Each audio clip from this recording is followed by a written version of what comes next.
தண்ணி தண்ணி ஊத்துங்கம்மா.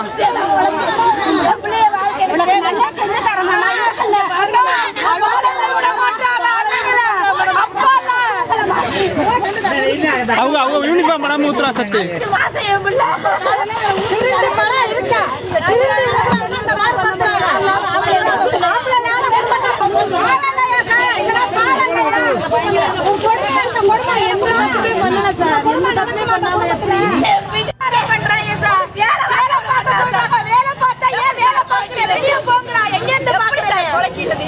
எப்படி நாங்க முளைக்கிறது சொல்லுங்க. நாமளும் நாம எப்படி பிள்ளைகளை வச்சு கலந்து வர சேர்க்கிறது நாங்க என்ன எனக்கு முடியல.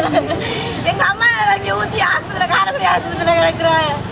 ஒண்ணுமே இல்லாம வேலை பார்த்து முளைக்கிறவங்க விட நம்மள சார் மாம்பழம் சார் வந்து பிடிக்கிறாங்க. மாம்பழம் ஏரியாவுல இருக்க கூடாதுன்னா எப்படி சார் போவாங்க? நாங்க பார்த்து கூப்பிடுறேன் கூட்டிட்டு. சிவகங்கை மாவட்ட ஆட்சியர் அலுவலக வாயிலில் போலீசாருடன் பெண்கள் மல்லுக்கட்டு வருகின்றனர்.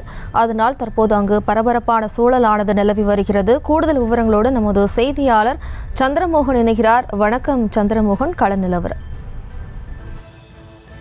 வணக்கம் ஜெயஸ்ரீ. தற்போது சிவகங்கை மாவட்டம் பழைய பேருந்து நிலையம் அருகே உள்ள சேர்வாரூர்தி பகுதியைச் சேர்ந்தவர் 20 வயதான மனோஜ் மற்றும் குணா. இவர்கள் இருவரும் அப்பகுதியில் வாகனம் மூலம் பலவியாரம் செய்து வருகிறார்கள். இவரது தந்தை இறந்துவிட்ட நிலையில் தற்போது தாயுடன் வசித்து வருகின்றனர். இவர்கள் மீது காவல்துறையினர் பல்வேறு விதமான பொய் வழக்குகள் போடுவதாக கூறப்படுகிறது. இந்த நிலையில் இவர்கள் இன்று வீட்டுக்கு அருகில் வண்டியில் பழங்களை விற்பனை செய்து கொண்டிருந்த பொழுது சீருடை அணியாமல் வந்த 2 காவலர்கள் அவரை காவல் நிலையம் வருமாறு அழைத்துள்ளனர். அப்போது அங்கிருந்த பெண்கள் இந்த பையன் மீது ஏன் பொய் வழக்கு போட்டுக் கொண்டிருக்கிறீர்கள் என்றும் இவரை கூட்டிக் கொண்டு போக விடமாட்டோம் என்றும் காவல்துறையிடம் வாக்குவாதத்தில் ஈடுபட்டுள்ளனர். இது ஒரு கட்டத்தில் காவல்துறையினர் மற்றும் பெண்களிடையே தள்ளுமுள்ளு ஏற்பட்டது.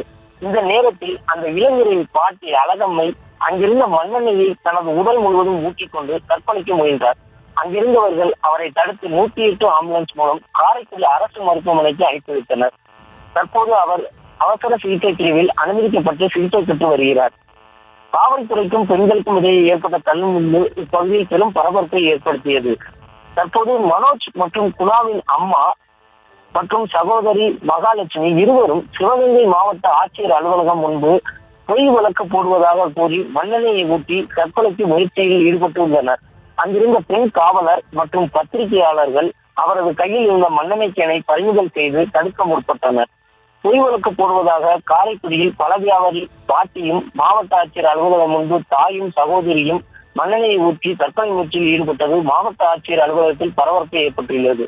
இது தொடர்பாக காவல்துறையினர் தற்போது நம்மளை தொடர்பு கொண்டு அந்த பையன்கள் மீது பல்வேறு வழக்குகள் உள்ளது, அதை விசாரிக்க நாங்கள் சென்றோம், அப்போதுதான் இது போன்று நடந்தது என தற்போது தெரிவித்துள்ளனர்.